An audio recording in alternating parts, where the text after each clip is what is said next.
সেনগুপ্ত বাড়িতে গিয়ে দীপার সন্তান চুরি করে আনলো মিশকা। হ্যাঁ বন্ধুরা, অনুরাগের ছোঁয়া ধারাবাহিকের আগামী পর্বে আপনারা ঠিক এমনটাই দেখতে পাবেন।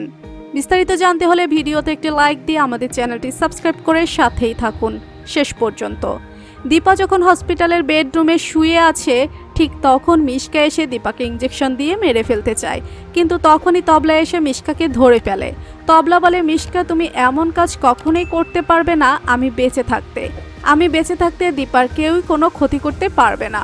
তখন মিশকার সব প্ল্যান ব্যর্থ হয়। এরপর মিশকা প্ল্যান করে কোনোভাবেই দীপার সন্তান যেন সূর্যের বাড়িতে না যায়। এরপর দীপা হসপিটাল থেকে বেরিয়ে তার সন্তানকে নিয়ে সূর্যের বাড়িতে চলে যায়। তখন মিশকার ভাড়া করা লোক মিশকাকে ফোন করে বলে দীপা তার সন্তানকে নিয়ে সূর্যের বাড়িতে চলে গেছে। এরপর মিশকা তাদের উপর বেশ রাগান্বিত হয়, বলে তোমাদেরকে একটা কাজ করতে দিলাম আর এটা করতে পারলে না। এরপর মিশকা নিজে গিয়ে সেনগুপ্ত বাড়িতে হাজির হয় দীপার সন্তানকে মেরে ফেলার জন্য। তখনই দীপা মিশকাকে দেখে ফেলে। দীপা তখন মনে মনে ভাবতে থাকে, মিশকা নিশ্চয়ই আমার সন্তানের কোনো ক্ষতি করতে এসেছে। এরপর সূর্য এসে দেখে যে দীপা তাদের বাড়িতে। সূর্য বলে, কেন এসেছো দীপা? দীপা বলে, আমি আমার সন্তানের বংশ পরিচয় করিয়ে দিতে এসেছি। তখনই সূর্য রেগে গিয়ে দীপাকে বলে, তোমার সন্তান তোমার কাছে রাখবে, আমাদের বাড়িতে কেন নিয়ে এলে? এটা আমার সন্তান নয়, দীপা তুমি এখান থেকে চলে যাও। তখনই রূপা অর্জুনকে ফোন করে বলে দেয় যে তার মাকে সেনগুপ্ত বাড়িতে থাকতে দিচ্ছে না সূর্য।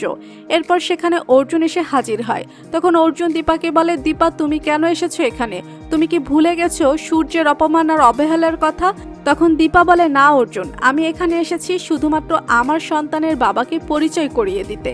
তখন অর্জুন বলে, যেই বাবা নিজের বউয়ের খবর রাখে না সেই মানুষটিকে তোমার সন্তানের বাবা বলে পরিচয় করিয়ে দিতে তোমার মনে বাঁধলো না?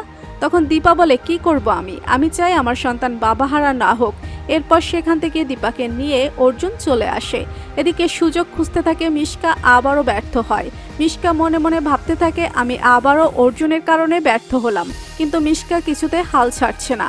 মিশকা তাদের পিছু নেয়। এরপর দীপা যখন তার বাড়িতে সন্তানকে ঘুমিয়ে রাখে, তখন মিশকা গিয়ে সেখান থেকে দীপার সন্তানকে তুলে নিয়ে নিজের বাড়ির দিকে রওনা দেয়। হ্যাঁ বন্ধুরা, অনুরাগের ছোঁয়া ধারাবাহিকের আগামী পর্বগুলোতে আপনারা ঠিক এমনটাই দেখতে পারবেন। পরবর্তী আপডেট পেতে হলে আমাদের চ্যানেলটি সাবস্ক্রাইব করে সাথেই থাকুন। ধন্যবাদ।